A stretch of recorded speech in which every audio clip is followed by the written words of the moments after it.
What is happening, everybody? Welcome back to the O Show podcast, episode 451 here in Scottsdale, Arizona. We are presented by Mayweather Boxing and Fitness in Scottsdale, Arizona. Remember, Mayweather Boxing and Fitness is an inclusive, high-intensity fitness experience developed by the champ Floyd Money Mayweather himself, formulated with the perfect combination of boxing, strength, and cardio conditioning intervals designed to make you look good, feel good, and leave you more than with just a great sweat. Mayweather Boxing and Fitness down in Scottsdale, Arizona. We're also sponsored by betonline.ag. Remember to sign up for your 50% bonus. Week 13 of the NFL coming your way. Thursday Night Football tomorrow night. Remember to use that promo code capital BLEAV50 to sign up for that 50% bonus. Our guest today knows a little something about sports, a little something about broadcasting, Mr. Tim Ring. Yeah, Jack, if you've been around as long as I have, you do pick up a little bit here and there. Thanks for having me on, buddy. Thank you. Good to see you. We were talking a little bit before we went on about old age broadcasting versus kind of the new school broadcasting. Yeah. Things have changed. You know, I got into this deal in 1989. I was actually younger than you. I was 19. Really? I was 19 years old when I kind of fell into broadcasting. I was in college, and, you know, I won't tell the entire story, but the Cliff Notes.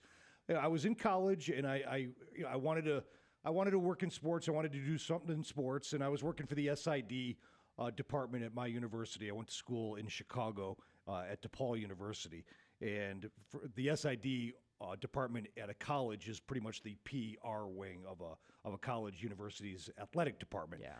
And they told me that there was an internship open at WGN Sports in Chicago for the summer. So I went down and I applied for that and went up against a bunch of kids that were trying to get it from the Chicago schools and the Big Ten schools, and I was able to get that internship. And I walked into that newsroom in 1989, and for 30 years I worked in newsrooms, and I never left. And so for me, I got into this deal pre-internet, pre-smartphone, and certainly I wrote it out for 3 decades. I've kind of moved on now from a full-time position in local news, but I still pop up and fill in here and there over at ABC 15. I do some stuff at the radio station over at ABC or Arizona Sports 98.7. Do stuff for the Suns, TV, radio. I'm doing some TV stuff for FanDuel. So now I'm not exactly I'm not exactly America's guest. I'm more like I'm Phoenix's sportscaster. No, like in case of emergency, break the glass, and I'll come.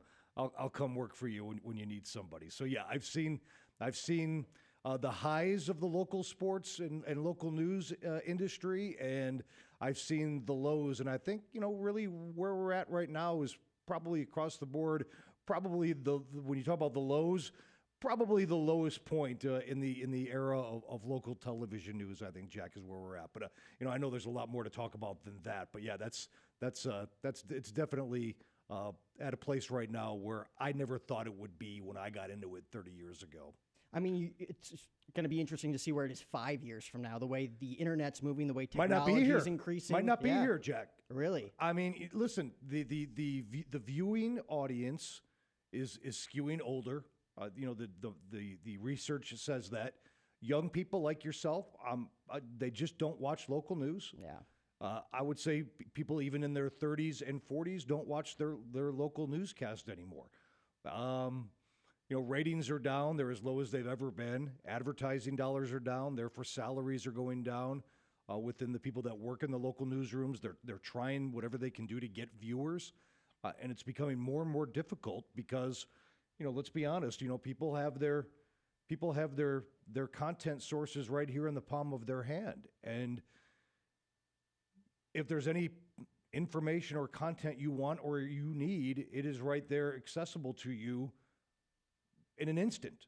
And the idea of waiting to watch a local newscast is becoming quite antiquated, especially for the late night newscast. I think there's something still habitual for people to watch a morning show.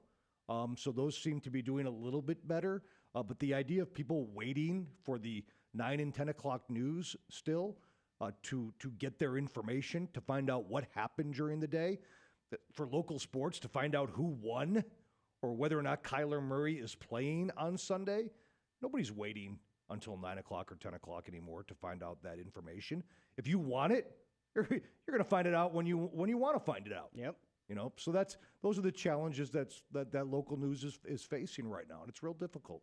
I mean, it's. Do you think it's better or worse overall for the industry to have all this content whenever you want it? Because like we were saying before, you guys and Robin, this is what you said. You can chime in too. It was like a family. Like you guys on the local news. Like if you wanted to get your favorite team, you grew up, you were looking for the Cubs score at the game. Like you waited until the local news at night to figure out who won the game. There was something prestigious and about working in local news or being on local news. Your local news anchors were highly compensated. They were notable people. They were credible people. They were known in the community, and they were important people. And they had vital jobs because they were the conduit to bring the people in the market or the city that you were living in the news every night. And whether that be your weatherman or your sportsman, your local anchors, or even your reporters out on the street. I mean, there was something special about working in local news. It was an important job, and it was an important industry. But as content became more widespread and more easily accessible, and more media, outlets sprung up. Beginning with, listen, you want to go way back. There used to be only 3 channels, right? So then when cable TV started and cable news started and CNN started and then the internet started, and obviously the ability to consume news via the web and then the smartphone and social media, it's been a game changer for the consumer. It's much better for the consumer. You might have to be a little more careful about what news you're consuming and the accuracy of said news, which maybe you did not have to do as much back when there were 3 channels and it was, Walter Cronkite on the national side and, your local newsman on the local side. In Chicago, it was Bill Curtis, right? And Fahey Flynn, where I grew up. I don't think you had to question their credibility. You might have those issues now because you don't know where news is coming from, whether you consume it on the radio, the internet, or the television. So your choices are more. But for people that are trying to get into local news, there are more jobs, but they pay less. Right? So that's the old catch-22, right? There's more places to work. There are more jobs available. But the salaries, because of that, because it's saturated, right now the salaries are going down, which is good for young people, right? Because salaries are not much of a concern for people like yourself who are in their 20s. But when you get older and you're in your 50s and you got a mortgage and you've got kids and you got to put them through college, it's kind of tougher to be working for $20,000, $30,000 a year. So that's another ding on local news organizations, because the salaries are going way, way down. They can't afford to pay people, who have commanded maybe a higher salary as they reach the age of 40 and 50. So those are the kind of dynamics that are floating around now as we, when did Twitter start? 2009? So we're not talking about that long of a time here, Jack. We're talking about, less than 15 years. This thing has really, really changed when you talk about news consumption in the United States. Well, let me throw a hypothetical at you then. If you were 19 years old getting your start, whether it be in anchoring or sportscasting, whatever you want to do, but there was that hint, Twitter was on the rise when you were 19, or podcasting started becoming a big game. Because if you're good, like you said, you have to be good in this industry. You got to pay your dues. Yep. You got to put in the work, and you still might not get recognized, Yep. But in the podcasting game, we've seen the Joe Rogans and the Barstool Sports of the world. Are they professional at times? They could be really unprofessional, but people still buy into what they're saying, right? Because it's content creation and it's good content. Do you think you would have leapt into that world, or would you have always pursued sports anchoring? Well, it's a great question, because what you're doing now is a whole different ball of wax than what I had available to me when I started. When I started, you wanted to be the local sports guy who came on at 10:25 and gave the highlights and gave the news about who was playing and who was not. And you wanted to, break a story here and there and maybe have a funny, piece of video at the end of your sportscast and have everybody laugh and say, I love Tim Ring on at 10:25 over on channel, whatever. But what you guys have available to you now, and I think what you're doing with this show, is absolutely fantastic, because you know what? This is your baby. This is your deal. You're not beholden. Like, I know you have a boss and you are working for somebody, but this is your show. You know, you are flying on the back of your wings, so to speak. Yeah. Okay, you are going to make or break. Like, you're taking control of your career. Okay, so this is something that you're going to control. You're going to book your guests. You're going to do your homework, and you're going to go out there and you're going to book. You're going to sell. You're going to talk to people. You're going to make it happen. You know, and that's going to drive the viewers, listeners, and that's going to drive revenue. So you're taking kind of control of your career, which is a good thing. Yeah. And you know, and I don't think a lot of, I don't know per se, but I'm not sure a lot of people that are younger like you maybe are that aggressive, you know, and they probably should be. Because I don't think the old way of graduating from Cronkite at ASU and then doing your audition tape and sending it out to Yuma and trying to get a job in Yuma and then trying to get a job in Tucson and then trying to get a job in Phoenix. I just don't know if that's the route anymore. No. I don't know if you want to do that anymore. And I got to be honest, Jack, the future of local sports, you've seen already stations across the country eliminate local sports from their newsrooms completely. You know, forget about scaling back or forget about getting rid of maybe the high salaried sports anchor. You're seeing them just say, that's it, we're done. If there's a big sports story, we'll put our reporter on who kind of knows about sports on that story. Mm-hmm.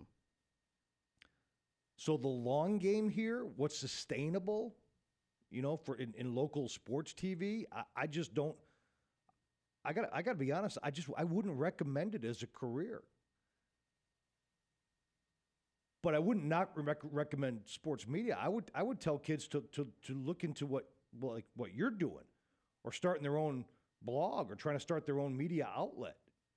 You know, take control of your own career, so you're not beholden to a corporate office in, you know, Booka, Nebraska, Right. where somebody can take a red pen and say, "All right, you're done." Oh, know? yeah. You know, you don't want that. Right. I mean, you were beholding to someone else, but again, like, you went up through the ranks. You were, like you said, you were credible. You were respected. You were one of, like you said, there were 3 stations. There were 3 channels back in the day. But now, I'm not that old, but yes, when I was younger, that I didn't was say the case. anything. I didn't say anything. I wasn't insinuating anything. But you're right. And anybody in any business, you could be real estate agent. You could be an actor, a musician. Everybody could do what we're doing right now. You know, like, anybody could be a broadcast / content creator / on-air talent in doing whatever they want to do to market to their brand, to their audience, as opposed to back in the day, it was a job. Like, you earned that position because you put in the work. You did the hours, like we were saying, but now anybody could do it, which is both good and bad. It's a double-edged sword because there are a lot of great people who are making a lot of great content, but it gets lost in the weaves because there's a lot of other people who think they can do it. They're not really putting in the work to do it, and it's just all getting mixed up in this giant cesspool of just not. And it's just going to get lost. And some of that because I don't think people really quite understand the dynamics of the industry yet, and exactly, you know, how to best utilize those skill sets or the skill sets of others to help maybe build their brands and whatnot. So I think, you know, I think over the next, you know, 5 or 6 years, the evolution of what you're doing here or what's available to other people in their chosen professions, you know, when it comes to content creation, when it comes to podcasting, when it comes to video creation, you know, I think we're only touching the, you know, the tip of the iceberg. Or we're at, like, if you look at it like a tree, we're at the roots. I mean, we barely cracked the surface of the ground here and what people can do.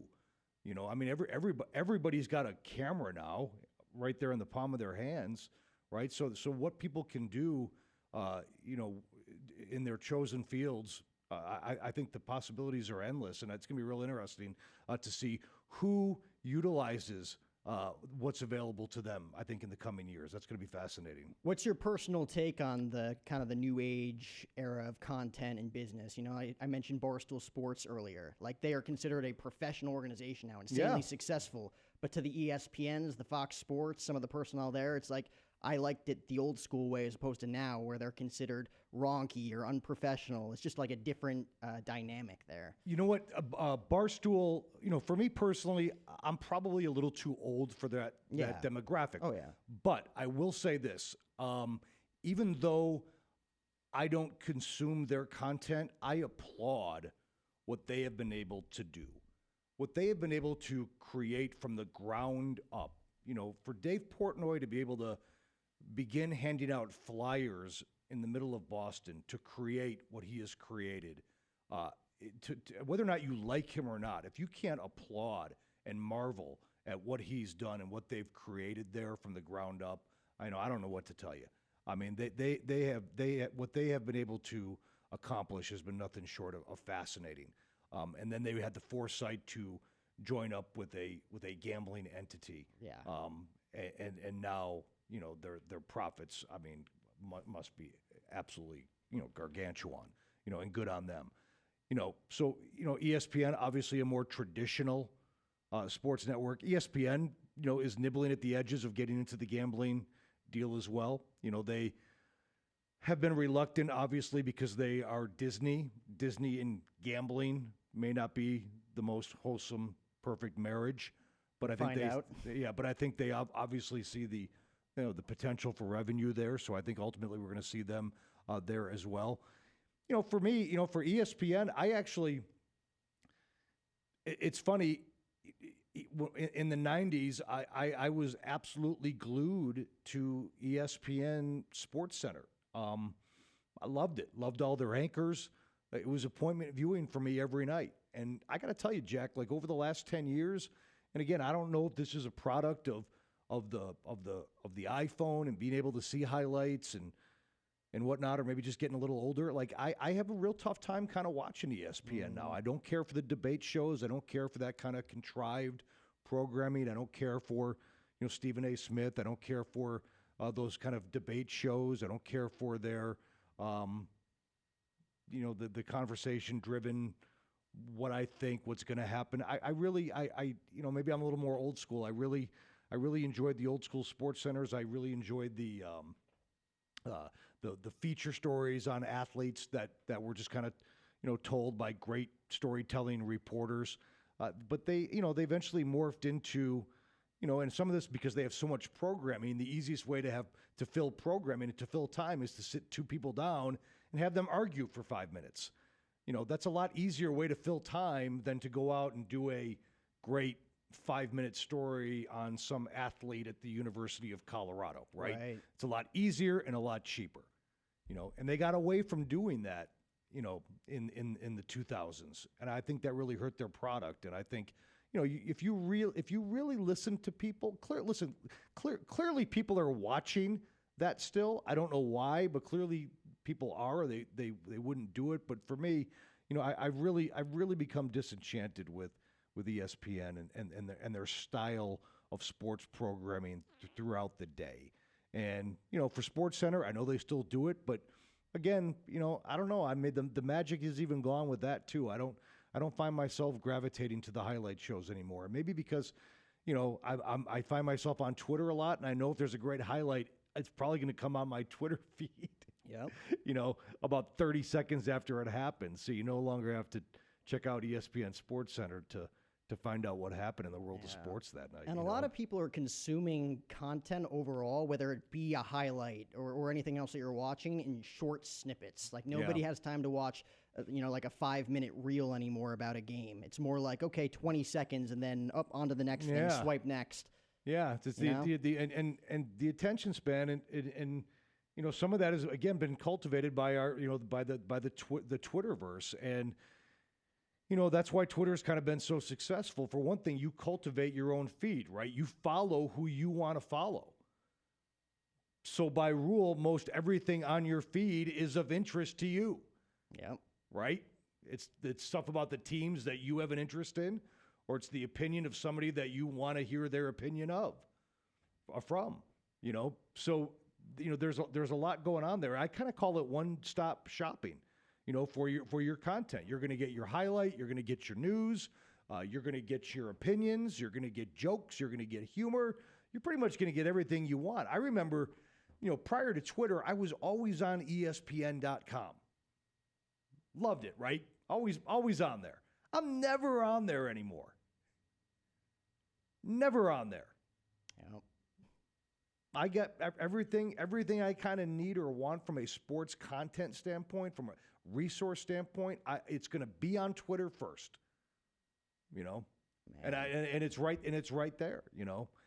I'll end up on ESPN.com if I'm doing research for a show. If I'm hosting a Suns pregame show or a Suns postgame show, I'll get the box scores from there. But day-to-day stuff, I'm checking Twitter. Yeah. Like that's my go-to. And I think, for those that are watching and listening that are sports fans, I mean, I think I'm not alone. I think a lot of people are like that. I know some people are just not on Twitter completely because they just don't like it. But if you're on Twitter, like that's kind of your go-to sports resource because there's no other reason to go. And if there's let's say there's an article you want to read, you get there through Twitter, right? Yep. I mean, if you're an ASU football fan, and Sun Devil source Chris Cartman, the editor over there, does a great article on, Jaden Daniels, you're going to see that on Twitter and click on that article through Twitter, and then get to his website.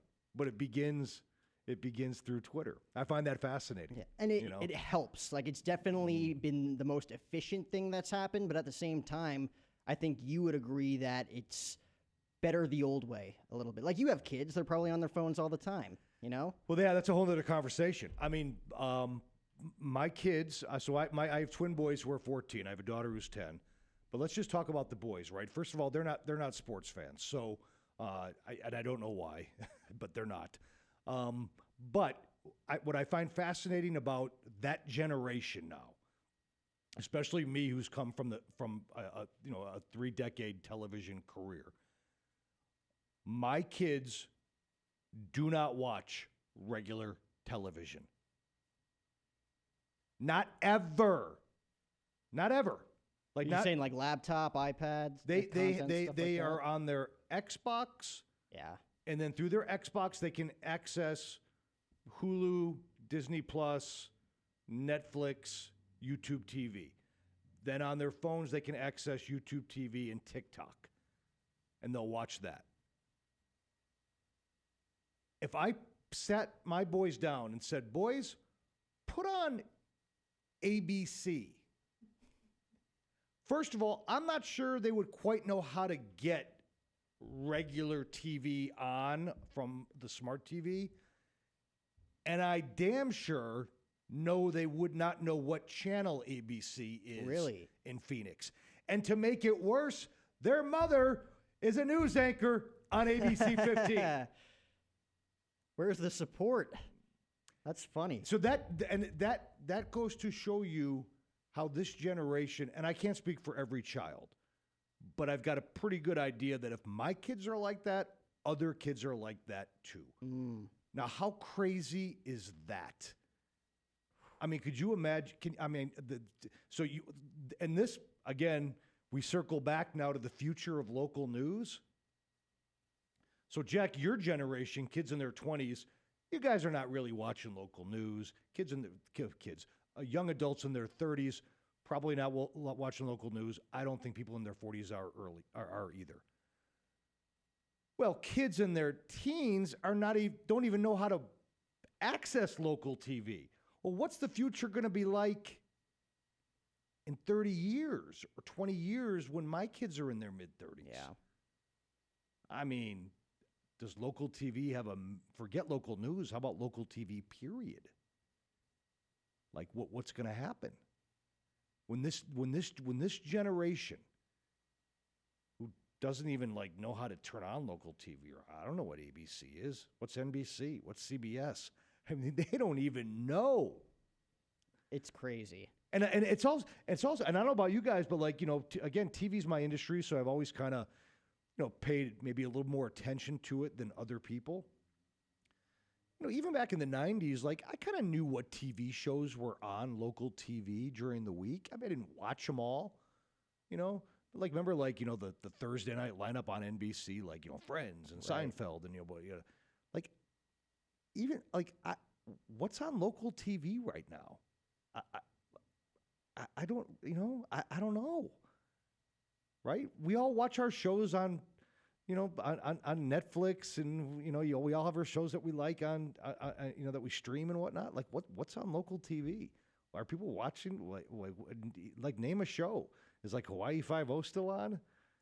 It's class. It's like Seinfeld, right, Family Guy, like you mentioned. Like New Amsterdam. Is that like a show? I mean, and the only reason I know some of these is from the promos they run during football games. Yep. But isn't that a scary thought? Like, I like who is watching like network shows? I don't know. I mean, it's kind of a scary time. Like, not only for local news and TV, but how about local TV across the board for the networks? And on top of that, they're promoting movies and shows on Netflix, on TV. So you're just hurting yourself. Right. You're just stabbing yourself in the back. Right. So, yeah, I mean, it's we started talking about, kind of a fascinating time in local news, but it might be really, it's kind of a critical time in local TV, period.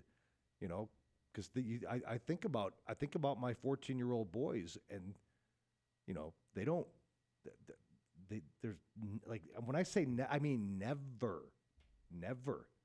It's quite interesting. It's quite interesting. So when you to dive into your career a little bit, yeah, just having like a back and forth conversation here, kind of like the art of interviewing styles. We talked about the Barstool Sports side of things, where they'll invite Matthew McConaughey on a show, or Kobe Bryant, or a Michael Jordan, and they'll just have a back and forth interesting conversation, something that you've probably never heard before, as opposed to on-air stuff where you're talking about the career, about game strategy, about, and you mix in some personal stories along the way. That's the art of storytelling too. Right.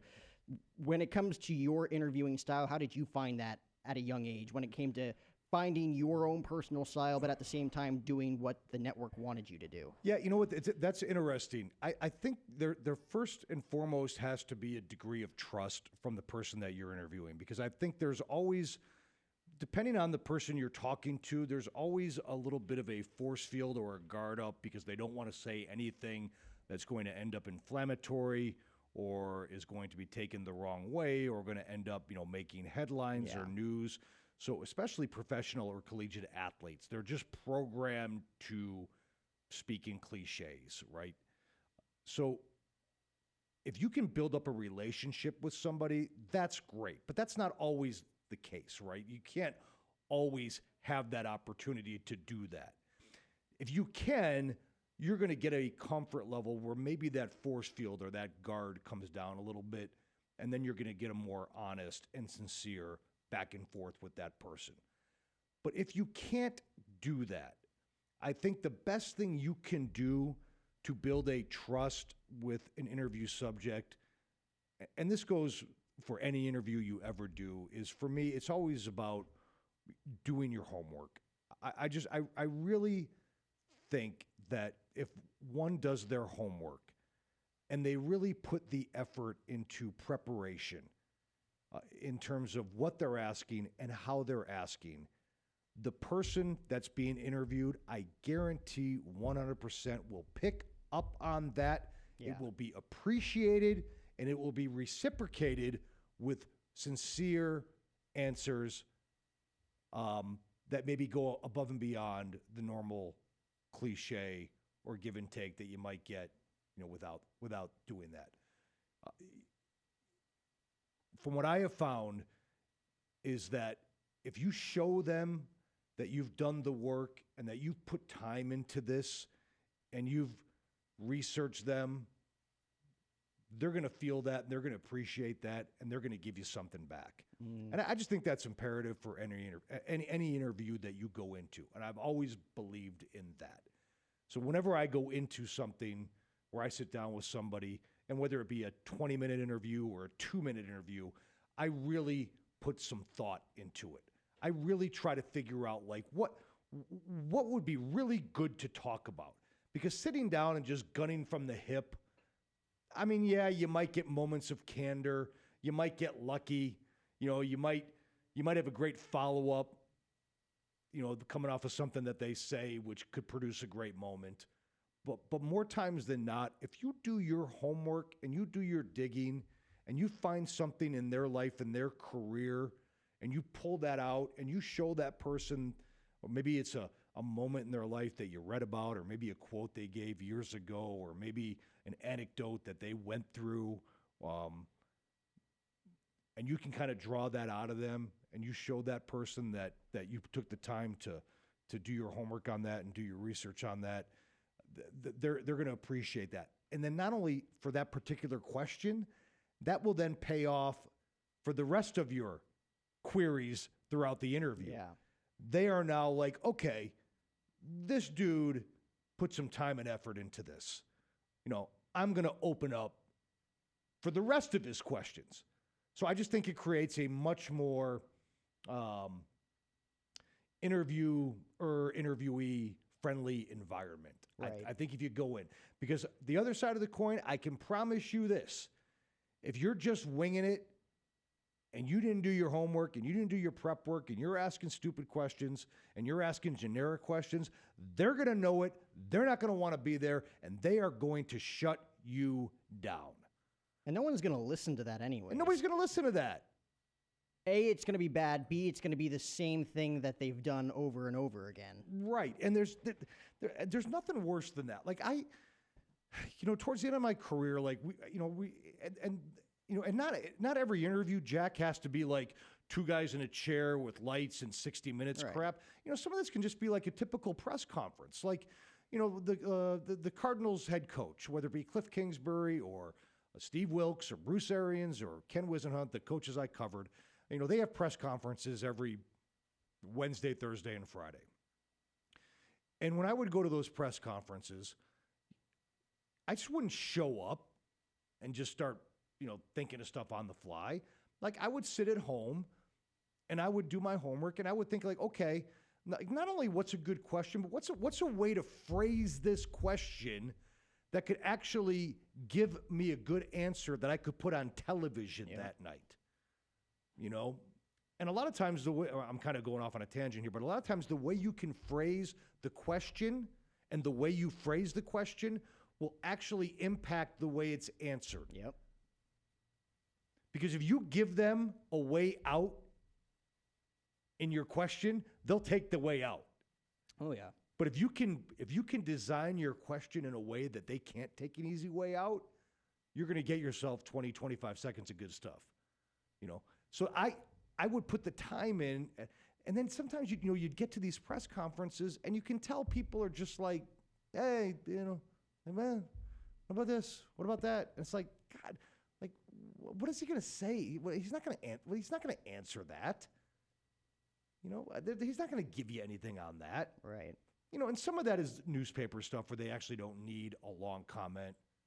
Hey, is Kyler Murray going to play on Sunday? Well, we hope he is. Like, okay, that's no good for TV. So I get that. But for newspapers, it's fine. But even TV people sometimes who don't do their homework and don't think of ways to ask introspective questions, they're wasting my time because I'm sitting there. They're wasting the coach's time and they're wasting their own time. That's the difference between journalism and talking heads. Right there, what you said, that is the difference. The journalists have gone by the wayside. We're old school journalism, so right. Yeah. And it's true. And again, it starts before you sit down at a press conference. And if you're sitting down with somebody for a long form interview, you better do your homework. I mean, and that's where it all starts. And then you again, I can't stress this enough too. And this goes for younger journalists or even people that have been doing this for 20 years. When you ask a question, even if it's your well thought out, well researched, well prepared question that you spent, an hour researching that morning or the night before. When they're answering that question, don't be looking down at your notes for the next question. Listen to what they're saying. Because oftentimes than not, it's the follow-up question to what they're saying, which then can produce the best answer or the best information or the best content, if you will. Because they may say something and you say, well, wait, Why is that? Well, because, and then boom, now you've got yourself an interview. So it starts with the research, okay? Then you get the answer. Then you're listening. Then you get the follow-up, and now you got something great. But if you're just looking down at your notes like, okay, well, gosh, what am I going to ask him next? Okay, I'm going to ask him this next. You're not listening? Right. You could miss a great opportunity for an unbelievable follow-up that would have produced maybe even a better answer than what you got from the original question. And to be fair, like that's where your brain goes if you've never done this before. Like you want to be a sportscaster, you want to be an on-air presence on television, and you're interviewing someone. That's immediately what you do. Right. You jot your questions down. Right. That's immediately where your brain goes. Do you remember the first ever on-air interview that you ever did? And did you make that mistake? So the first. Do you guys want to know who the first sit-down interview I ever did? Tell. Michael Jordan. Who the hell is that? Isn't that crazy? No, that was your first ever sit-down interview? Yeah. Wow. Yeah. Were you just sweating bullets through your suit? No, because I think I was too young and dumb to even know what the hell was old were happening. you? I was probably 19 or 20. Oh, my goodness. Yeah. Yeah, so when I was at WGN, and I started as an intern there at the age of 19, and it was the summer of '89. And back then, the rules of like working and insurance and who could be in the building, like nobody gave a crap back then. I mean, you kidding me? People were smoking in the newsrooms, Yeah. right? So when the internship was over, because because I was going to school right down the street. Thank God I wasn't going to Iowa or Illinois or Michigan, and I had to go back to school because I was going to school right down the street. I'm like, you guys mind if I just keep coming in? And they're like, you want to keep coming in and working for free and helping us? Keep coming in. I'm like, yes. So I kept coming in January of 1990, one of their producers left. He went over to Fox 32 in Chicago, and I got a job. So I was a sports producer at the age of 19 at WGN in Chicago, and I started going to school part-time because I couldn't do. But I'm like, I got the job. Like I'll graduate in 5 years, take the job. So they made me the feature producer. Eventually, they made me the feature producer of the Phil Jackson show. It was called No Bull with Phil Jackson. No, KNOW, No Bull with Phil Jackson. So I was the feature producer of the Phil Jackson show probably at the age of 20. And so one of my first features, or probably my first feature, was a feature on the emergence of Scottie Pippen as a co-star with Michael Jordan. So I was going to sit down with Scottie Pippen and Michael Jordan. Not together.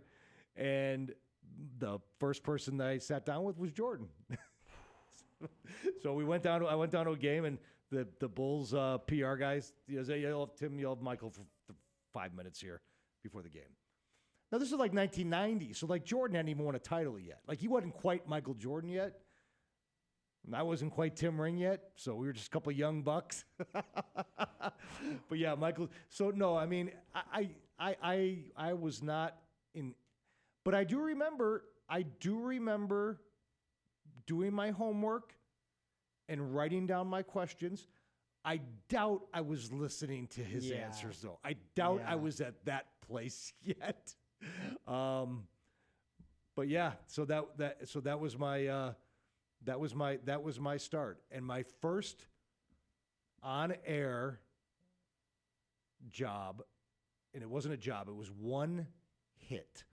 So in 1992, the Bulls were playing the Knicks in the finals.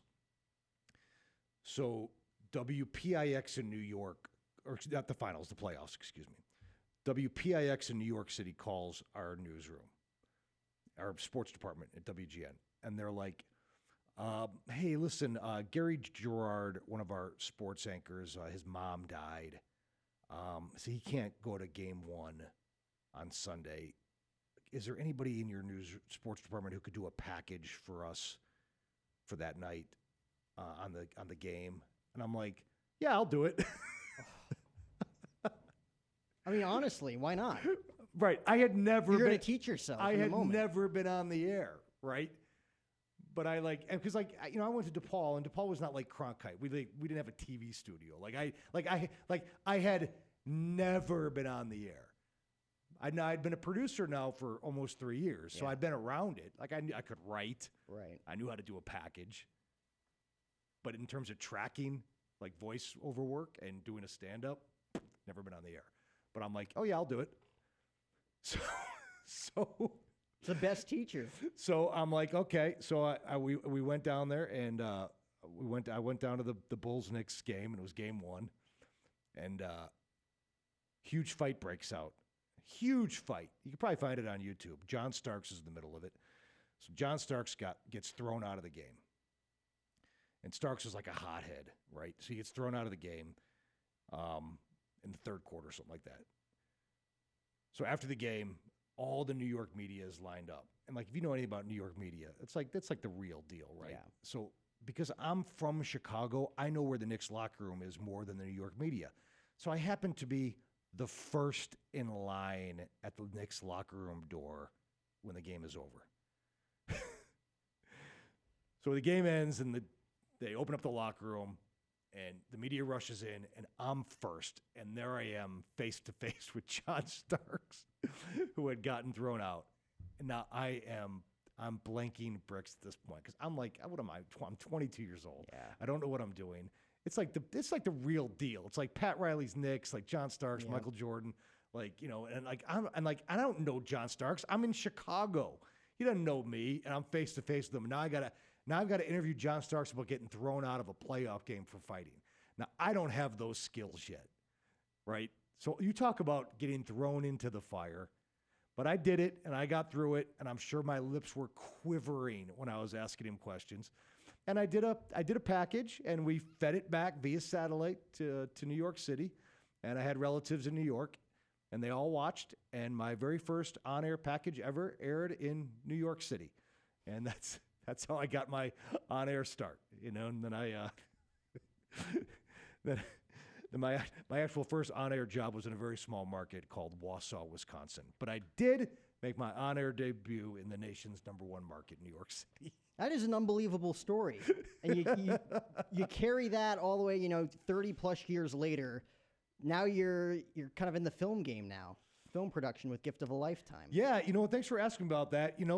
I when I left local sports, I looked around, and I'm like, I don't want to get back into local sports, and really nobody, we talked about the whole salary thing. Nobody really wants to pay me what I am accustomed to making at this point, that I don't want to go take a massive, massive pay cut. So, and nor does anybody even want a guy taking a massive pay cut really at this point. So, I was kind of like, what do I want to do, Jack? Where do I want to go?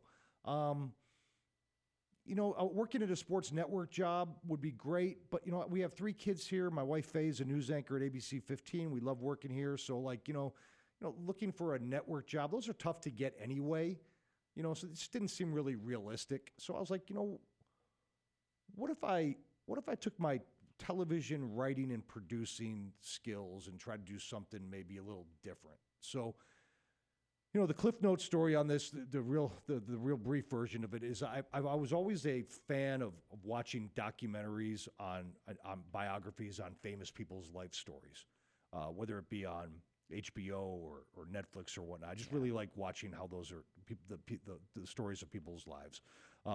I go way back. There used to be a History Channel. There used to be actually an up called a Biography Channel. And it was just like little half-hour stories on people's lives. So I thought to myself, there's a lot of regular people out there who have led these amazing lives. Mm-hmm. Why should only famous people, have the ability to have these really cool video documentaries, films made on them? What if I could start a company that could produce, write, edit, and direct, little half-hour films on the life stories of regular people? Mm-hmm. Where you come in and you got the pictures, the narrator, the music, the interviews with the family, and you do these half-hour, network caliber produced, films on regular people. It's called Gift of a Lifetime, and we launched it just about a year ago. We've already done 4 films. It's been a little tough in the pandemic because it's very much a hands-on product in terms of being in people's homes and interviewing people. So we are just getting started. We're super excited about it. The first few films have been a massive hit with the families that we've done them on. And, we just feel that the value of doing these, it's twofold. For one, it's a fantastic way to celebrate somebody's life, right? Yeah. There's no age limit or age group that we're targeting, but clearly it's for somebody who's lived a very good life. Like, let's just say somebody who's up there in age and maybe has kids and grandkids and has done great things in their life or whatnot. So it's a great way to celebrate a life, to tell their story and to interview their spouses and kids and grandkids and whatnot. But to me, the really cool thing about it is, like, there's now like this historical documentation, this 30-minute film on somebody that can kind of live on for generations within the family. I always ask people, like, if you could watch a 30-minute film on your great-grandfather, would you watch it? Like, of course, heck yeah. How cool would that be, right? If I could watch a 30-minute film on my grandfather, I mean, in 15 years, if you could watch a 30-minute film on your own father, like, that would be fantastic. So people don't have those opportunities now because people don't make 30-minute films on regular people. But we're starting a company that's going to try to do that. So, again, it's a cool way to celebrate a life in the present, but I think the historical and generational ramifications of doing these are going to be pretty cool. Because I know, we just did a gentleman in Scottsdale named Tom Jennings. He's got 7 grandkids, and they're young. Tom's probably in his early 80s. Tom's not going to be with us forever. Right. But I know when those grandkids are our age, and I say our like 20s, 40s, 50s, they're going to have that 30-minute film to watch. And they're going to be able to show their own kids. Like, kids, this is your great-grandfather. This is his life story. This is what he did during the war and the Cuban Missile Crisis, or this is what he did, in business. This is the kind of father he was. This is the kind of grandfather he was. This is what he looked like when he was younger. This is how he met his wife. Because that's what these films are all about. We take it soup to nuts, right? We just, boom, the whole life story. And like I try to tell people, we try to do these. It's like as if HBO comes in and does your father or your mother's life story. We spare no, expense in terms of production value. Wow. It's gift of a lifetime, video.com. And, I firmly believe in it. Listen, is it going to work as a business and we're going to make millions? I don't know. But I love the idea, and I love what we can do for families. And if it works, great. If it kind of works and it's more of a side business, that's cool too. But I believe in the product, and I believe in the value that it has for families, not only today, but 20, 30, 40 years from now. I just think it's really cool. I mean, it's a great niche to have because, again, like what we were starting to bring this interview full circle, like you didn't have that back in the day, or at least people didn't think to do that back in the day, unless you had a platform where you were like this public figure who actually, should be on TV. Again, famous people are remembered, right? Yeah. And famous people are remembered because they have books written about them and movies made about them and documentaries made about them. The stories live on forever. But regular people are forgotten. I mean, they're kind of forgotten even in their own family. Like, my grandfather, who passed away before I was born, like, he owned a bar in New York City. That's pretty much all I know about him. I don't know what he did. I don't know what he was all about. So certainly, if I don't know, nobody else knows. It's honestly a good start, bar in New York City. Right, I'm intrigued already. Right. Came over on the boat from Ireland. I mean, but there are so many people out there that have just, whether it be, let's say you're 75 or 80 years old. There's a real good chance that you have just led an amazing life, whether it be in business or in family, or if you're older, maybe you were involved in the military in some capacity, maybe involved in war in some capacity, maybe you did great things in your community, and then when you pass on, your kids might remember, but eventually your grandkids aren't going to know, and eventually time will forget you. Mm-hmm. And I think that sucks. Mm-hmm. And famous people are not forgotten because they have documentation about their lives. I mean, Doc Holliday died a zillion years ago. We're still talking about him, right? He was a dentist and a gambler, right? And there's people that have done so many wonderful things in this life, and time will ultimately forget them because they're just regular people. They're not celebrities. Mm-hmm. But with Gift of a Lifetime, I sound like a commercial, but with Gift of a Lifetime, if we can come in, you know, and families decide like, hey, this is something that would be cool for dad or cool for mom, you know, dad or mom's story is going to be there on film. A little 30-minute, 20-minute video, as if HBO came in and did it, or as if Netflix came in and did it, right? And it'll live on. It'll live on in their families and for grandkids, great grandkids, friends. For I don't know, hundreds of years would be the goal. I mean, that's the way I kind of look at it. So, and let me tell you something: the people that have had these videos done on them so far, I can honestly say have been over the moon. I mean, there is not a dry eye in the place, and a lot of hugs, and a lot of tears, and a lot of emotions, and everybody has been just absolutely thrilled with the finished product. So that's kind of been a really cool thing to see. I think you'll get a lot of great business. If anything, I'll come to you in like 10 years. Perfect. There's one. And that's giftofalifetimevideo.com. Giftofalifetimevideo.com. Yep. So we're kind of, again, it's been a year, so we're not totally new, but in the grand scheme of things, we're just getting going. Well, I appreciate you taking the time to come on the show. Anytime. Thanks for having me. Man. I know I told you about 30, 35 minutes. I am never punctual with that. What is it, 2:24 now? Woo! Did you park in a 30-minute spot down there? That's right. See if you get towed. I'll send you the bill if we get towed. All right. This was man. This was episode 451 of the podcast. Remember to head on down to Mayweather Boxing and Fitness in Scottsdale and use that promo code capital BLEAV50 for your 50% bonus. Hanku, you know what to do. Hit the lights, man.